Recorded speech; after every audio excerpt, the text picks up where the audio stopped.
Hola, sí, tú que estás viendo este video.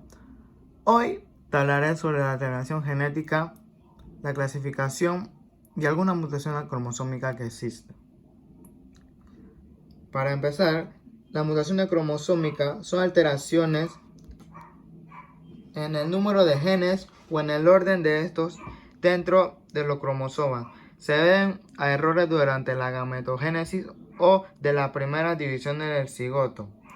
En el primer caso, la anomalía estará presente en todas las líneas celulares del individuo, mientras que cuando la anomalía se produce en el cigoto, puede dar lugar a mosaicismo, coincidiendo por tanto poblaciones de células normales con otras que presenten mutaciones cromosómicas.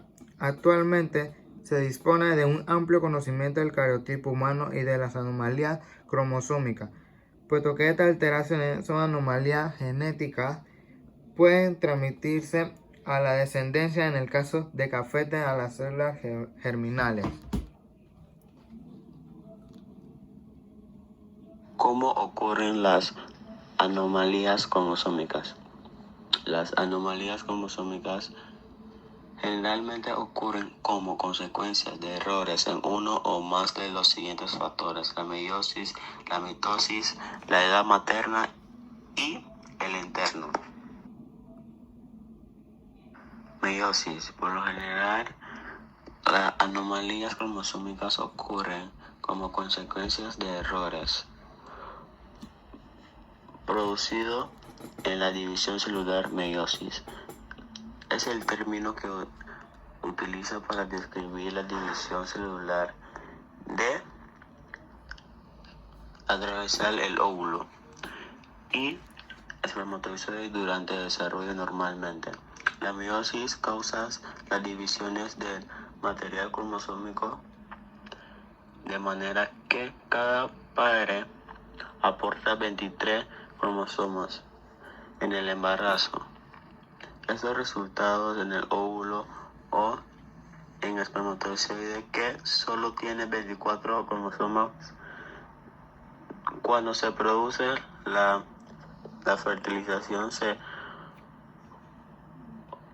origina el número total normal de 46 cromosomas en el feto. Si la meiosis no se produce correctamente en el óvulo, o un espermatozoide podría tener demasiados cromosomas o con una cantidad insuficiente de cromosomas. Luego de la fertilización, el bebé puede recibir un cromosoma adicional, lo que se denomina trisomía, o tener cromosoma en fatal, lo que se llama monosomía. Mitosis. Mitosis es el término que se utiliza para descubrir la división celular que atraviesan todas las otras células, además del óvulo y los espermatozoides durante el desarrollo. Normalmente la mitosis es la causa de duplicación seguida de una división del material cromosómico, de manera de que cada una de las células duplica el número de cromosomas hasta el 92 y luego se divide a la mitad, resultando que la cantidad de todo normal de 42 cromosomas. La mitosis comienza en el feto luego de la fertilización. Este proceso se repite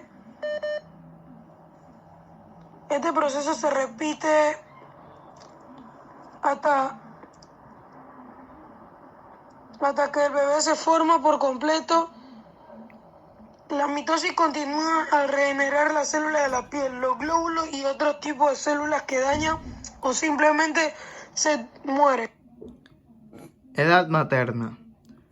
Si una madre planea dar a luz a los 35 años de edad o más, es posible que se le aconseje realizar algún tipo de asesoramiento genético diagnóstico prenatal, como una amniocentesis, debido a su edad. Existe una diferencia fundamental en la forma en que se producen los óvulos y los espermatozoides. Las mujeres nacen con todos los óvulos que tendrán en toda su vida y los óvulos comienzan a mutar durante la pubertad. Con el paso del tiempo, la cantidad de óvulos en sus ovarios disminuye paulatinamente. Por ende, si una mujer tiene 35 años de edad, los óvulos en su ovario también tendrán la misma edad. El riesgo de tener un bebé con alguna anomalía cromosómica aumenta con la edad de la madre.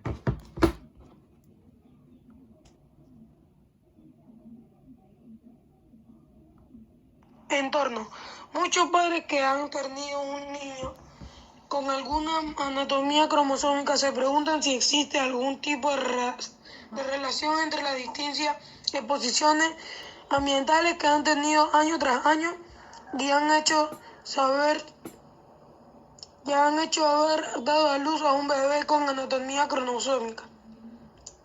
Hasta la fecha no se ha determinado la presencia de ningún factor específico en el entorno, ya sea los rayos X, los medicamentos en alimentos, los hornos de microondas, que puede ser la causa del nacimiento de un bebé que pueda ser de anatomía cromosómica.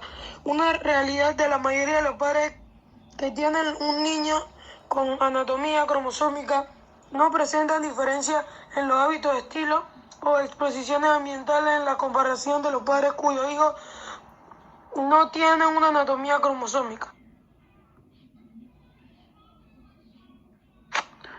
Alteraciones cromosómicas genéticas. Una enfermedad o trastorno genético es una afección patológica causada por alteraciones del genoma. Esta puede ser hereditaria o no. Si el gene alterado está presente en los gametos, óvulos y espermatozoides de la línea germinal, esta será hereditaria, pasar de generación en generación. Por el contrario, si solo afecta a las células somáticas, no será heredada. Puede ser monogenéticas, pologenéticas o cromosómicas. Síndrome de Angelman. El síndrome de Angelman es una condición de causa genética que afecta al sistema nervioso. El pediatra Dr. Harry Angelman fue el primero en describir la enfermedad en 3 niños en 1964. El síndrome de Angelman no suele reconocer en los bebés recién nacidos debido a que los problemas de desarrollo que ocasionan esta enfermedad no son específicos durante este periodo. Es en torno a los 6 o 12 meses de edad cuando se produce un retraso en el desarrollo del niño, aunque no hay una pérdida evidente de habilidades por parte del afectado. El síndrome se suele diagnosticar en torno a los 3 a 7 años de edad, cuando aparecen en el niño conductas y síntomas que evidencian la presencia de la enfermedad. A nivel molecular, un primer análisis del cariotipo del individuo para detectar anomalías cromosómicas es la primera opción. Además, también se realiza la prueba de Vish, con la que gracias a los marcadores cromosómicos detectaremos si hay una deleción en el cromosoma 15.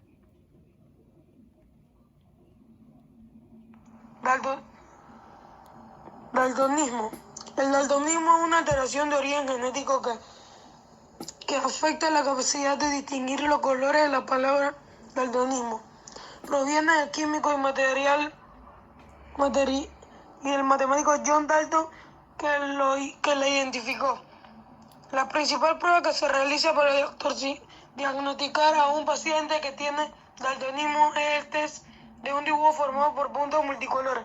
Si no hay ninguna alteración, el paciente lo distinguirá perfectamente los números y la forma entre los puntos. Actualmente no existe ningún tratamiento para el daltonismo congénito. Sin embargo, existen alternativas que hacen la vida completamente normal, ya que no se trata de ninguna discapacidad apreciable. Hemofilia. La hemofilia es una enfermedad genética recesiva que impide la correcta coagulación de la sangre. Está relacionada con el cromosoma X en los dos principales tipos, la hemofilia A cuando hay un déficit del factor 8 de coagulación y la hemofilia B cuando hay un déficit del factor 9 de coagulación. En 1803, John Otto descubrió la genética de la hemofilia A. Encontró que madres sin problemas de sangrado podían transmitir hemofilia a sus hijos y sus hijas podían transmitir a sus nietos y bisnietos. El diagnóstico del tipo de hemofilia y su nivel de gravedad se hace mediante la historia clínica y un análisis de sangre para la medición en el laboratorio a través de pruebas especiales de coagulación de los grados de diferentes factores. El objetivo es establecer la severidad de la enfermedad y decidir el tratamiento más adecuado a seguir por el paciente. No hay en la actualidad ningún tratamiento curativo disponible y lo único que se puede hacer es corregir la tendencia hemorrágica administrando por vía intravenosa el factor de coagulación que falta, el factor 8 o el factor 9. Alteraciones cromosómicas numéricas. La anomalía cromosómica numérica son la pérdida o la ganancia de uno o varios cromosomas. Pueden afectar tanto a autosomas como a cromosomas sexuales. Síndrome de Down. El síndrome de Down es una afección en la que la persona tiene un cromosoma extra. Los cromosomas son pequeños paquetes de genes en el organismo. Los bebés con síndrome de Down tienen una copia extra de uno de estos cromosomas, que sería el cromosoma 21. El síndrome de Down debe su nombre al apellido al médico británico John Langdon Haydon Down, quien fue el primero en describir en 1830 las características clínicas que tenían en común un grupo concreto de personas sin poder determinar sus causas. Hay dos tipos básicos de pruebas disponibles para detectar el síndrome de Down. Durante el embarazo, las pruebas de detención y las pruebas de diagnóstico. La prueba de detención le puede indicar a la mujer y a su proveedor de atención médica si el embarazo tiene un riesgo menor o mayor de estar afectado por el síndrome de Down. La prueba de detención no proporciona un diagnóstico absoluto, pero son más seguras para la madre y para el bebé. El síndrome de Down es una afección que dura toda la vida. Los servicios que se proporcionan temprano suelen ayudar a los bebés y a los niños con síndrome de Down a mejorar sus capacidades físicas e intelectuales. Síndrome de Turner. El síndrome de Turner, nombrado por el Dr. Henry Turner, quien lo descubrió en 1938, es un trastorno genético que afecta el desarrollo de las niñas. La causa es un cromosoma X ausente o incompleto. Las niñas que lo presentan son de baja estatura y sus ovarios no funcionan en forma adecuada. El médico puede sospechar que una niña tiene síndrome de Turner por los signos y síntomas que presenta. Generalmente se realiza un análisis de laboratorio para evaluar los cromosomas de la niña. El análisis comprende la toma de una muestra de sangre. En ocasiones, el médico también puede solicitar un respaldo de la mejilla o una muestra de piel. El análisis de cromosomas determina si falta un cromosoma X o si no uno de ellos presenta anomalías. Debido a que los síntomas y las complicaciones varían, se diseñan tratamientos a medida para abordar los problemas particulares de su hijo. Evaluar y controlar problemas médicos o de salud mental asociados al síndrome de Turner a lo largo de la vida puede ser útil para abordar los problemas de forma temprana. Síndrome de Edwards. El síndrome de Edwards es un tipo de aneuploidía humana que se caracteriza usualmente por la presencia de un cromosoma completo adicional en el par 18. También se puede presentar por la presencia parcial de cromosoma 18 o por mosaicismo en las células fetales. Fue originalmente descrita por John Edwards en la Universidad de Wisconsin, cuyos resultados fueron publicados y registrados en la literatura pediátrica y genética en el año 1960. El síndrome de Edwards se puede diagnosticar durante el embarazo cuando, mediante un examen, el médico observa un útero inusualmente grande y líquido amniótico de más. Por otro lado, también puede diagnosticarse cuando el niño nace, ya que la placenta sea inusualmente pequeña. No existe ningún tipo de tratamiento específico para el síndrome de Edwards o trisomía 18. Los tratamientos que se utilicen dependerán de cada caso y serán indicados por el pediatra. Los médicos y especialistas recomiendan a los padres que tienen un hijo con el síndrome de Edwards y que quieran tener más hijos tratar de cuidarse alteraciones cromosómicas estructurales. Las anomalías cromosómicas estructurales tratan de alteraciones en la estructura de los cromosomas. Síndrome de Cri-du-Chat o maullido de gato. Es un grupo que resulta de la falta de una parte del cromosoma número 5. El nombre del síndrome se debe al llanto tono agudo del bebé que suena como si fuera el de un gato. El síndrome de Cri-du-Chat o maullido de gato fue descrito por primera vez en el año 1963 por el Dr. Jerome Lejeune. La peculiaridad del llanto del bebé es el factor clave que permite al médico diagnosticar esta enfermedad.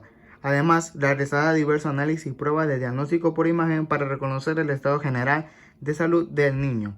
Para corregir los síntomas, en la actualidad se utilizan diversas técnicas y ejercicios que realizados de forma diaria logran mejorar el estado del paciente. Por ejemplo, la técnica de estimulación precoz consigue aumentar el nivel intelectual del niño. El tratamiento aspira a que el niño sea mínimamente independiente y aumente también su capacidad para comunicarse. Los niños con este síndrome tienen un gran interés por la interacción social y son muy afectivos. Es posible que su mayor dificultad sea su capacidad para hablar. Síndrome de Prader-Willi. El síndrome de Prader-Willi es el trastorno genético poco común que provoca una disminución de la fuerza muscular, bajos niveles de hormonas sexuales y sensación constante de hambre. La parte del cerebro que controla la saciedad o el hambre no funciona como debe en las personas con síndrome de Prader-Willi. Fue descrita en el año 1956 por los doctores suizos Andrea Prader, Alex Larbar y Heinrich Willi. En 9 pacientes que presentaban cuadros clínicos de obesidad, talla baja, cripoquitiria, alteraciones en aprendizaje tras la etapa de la hipotosia muscular. Los médicos suelen sospechar el síndrome de Prader-Willi según los signos y los síntomas que se pueden realizar diagnóstico definitivo del análisis de la sangre. Este análisis genético puede identificar las anomalías en los cromosomas de tu hijo que indican el síndrome de Prader-Willi. Síndrome de Wolff-Hirschhorn o de lesión. El síndrome de lesión DS es una anomalía cromosómica que causa un cuadro clínico con malformaciones congénitas cuyos rasgos característicos incluyen defecto cardíaco, anomalía del paladar, dimorfismo facial, retraso en el desarrollo e inmunodeficiencia. Este síndrome fue descrito por primera vez en 1961 por el estadounidense Herbert Cooper y Kurt Hirschhorn y posteriormente ganó la atención de todo el mundo por la publicación del alemán Ulrich Wolff y Hirschhorn y sus compañeros de trabajo. El diagnóstico del síndrome de Wolff-Hirschhorn se sospecha con las señales y síntomas característicos como los hallados faciales, retraso del crecimiento, retraso del desarrollo, discapacidad intelectual y convulsiones, y se confirma por la detención y una lesión del síndrome de la región responsable por el WHS en el cromosoma 4. Todavía necesita una cura para el síndrome de Wolff-Hirschhorn. El tratamiento se dirige a los síntomas que se presenten. ¿Cómo se pueden evitar una alteración cromosómica? Algunas formas que se pueden utilizar para evitar alteraciones cromosómicas son: 1. Exposición o situación química tóxica extremando el cumplido de las normas prevención laboral. 2. El embarazo a partir de los 35-40 años hay un mayor registro de anomalías cromosómicas. Por tanto, planificar el embarazo en esas edades tempranas contribuye a la prevención de estas anomalías. Las parejas con antecedentes anomalías